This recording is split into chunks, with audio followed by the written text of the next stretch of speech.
9월 24일 수요일 숨빛 묵상을 시작합니다. 구약의 말씀 시편 79편 9절을 봉독합니다.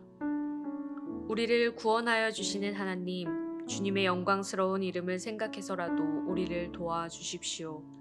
주님의 명성을 생각해서라도 우리를 건져주시고 우리의 죄를 용서하여 주십시오. 신약의 말씀 누가복음 24장 47절을 봉독합니다. 그의 이름으로 죄사함을 받게 하는 회개가 모든 민족에게 전파될 것이다. 아멘. 오늘 헤르노트 묵상집에 실린 구약과 신약의 말씀 그리고 짧은 기도문은 모두 용서와 회개에 대해 이야기합니다. 같은 주제를 이야기하지만 그 넓이와 깊이가 점차적으로 달라지고 있음을 발견하게 됩니다. 구약의 말씀 시편 79편은 제국의 힘에 의해 폐허가 된 예루살렘 성전과 고통당하는 이스라엘 백성의 참혹한 현실을 배경으로 합니다. 시편 기자는 주님께 간절하게 따져 묻습니다. 주님, 언제까지입니까? 언제까지 우리에게 이렇게 진노하실 것입니까?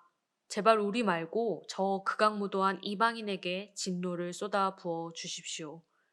그러면서 79편 8절을 보면 그는 우리 조상의 죄악을 우리에게 돌리지 말아달라고 기도합니다.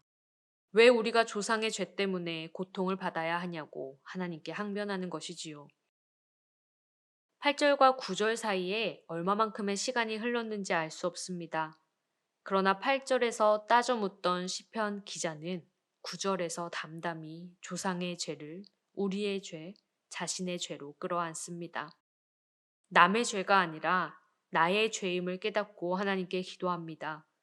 우리를 이 끔찍한 현실에서 구원해 주십시오. 주님의 명성을 생각해서라도 우리를 건져주시고 우리의 죄를 용서하여 주십시오. 라고 말이지요. 좁았던 용서와 회개의 원이 넓어집니다. 나의 갇혀있던 생각이 우리로 확장됩니다. 내가 속한 공동체와 나를 분리해서 생각하지 않고 공동체의 죄와 아픔을 나의 것으로 끌어안게 된 것이지요. 누가복음 24장은 예수님이 부활하시고 제자들에게 나타나셔서 하신 말씀의 일부입니다. 예수께서는 두려움에 사로잡혀 있는 제자들을 일깨우시고 자신의 죽음 그리고 부활은 성경에 기록된 말씀이 실현된 것임을 다시 한번 깨닫게 해 주십니다. 그러면서 반드시 예수의 이름으로 죄사함을 받게 하는 회개가 예루살렘에서 시작해서 모든 민족에게 전파될 것이라고 말씀하십니다. 하나님의 용서는 유대인뿐만 아니라 주님 앞에 나아오는 모든 자에게 주시는 선물임을 선포하고 있는 것이지요. 머릿속으로 그림을 그려보시기 바랍니다. 회개와 용서의 원이 나에서 우리로 확장되고 그리고 지금 모두에게로 확장되고 있습니다. 나만 혹은 우리 집단만, 우리 민족만 구원하시고 용서하시는 하나님이 아니라 모두를 용서하시고 끌어안으시는 하나님입니다. 오늘 헤르누트 묵상집에 실린 짧은 기도문은 더 넓어진 용서와 회개의 원을 상상하게 합니다. 제가 읽어드리겠습니다. 죄의 짐에서 해방된 사람에게는 하나님의 방식이 그에게 강력히 임하여 그를 슬프게 하는 이들을 기꺼이 용서하실 것입니다. 주님의 사랑을 받는 사람은 사람을 사랑할 수 있기 때문입니다. 아멘.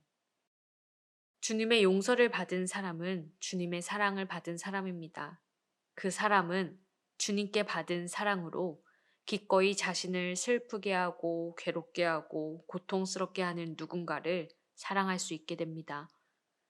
오늘 기도문은 우리에게 주시는 용서와 사랑, 자유를 갈구했던 것에서 한 발자국 더 나아가게 합니다. 주님께서 우리에게 주신 용서와 사랑, 자유는 반드시 나를 통해 이웃에게 흘러가야 한다고 우리를 일깨웁니다. 신학자 미로슬라브 볼프는 그의 책 베품과 용서에서 그리스도인들에게 용서는 언제나 삼각관계 속에서 이루어지는데 이때의 삼각관계는 가해자와 피해자 그리고 하나님으로 이루어진다라고 말합니다. 그러면서 그 삼각관계에서 하나님을 빼게 되면 용서의 토대가 불안정하게 되고 심지어 무너지고 말 것이라고 말합니다. 정말 그렇습니다.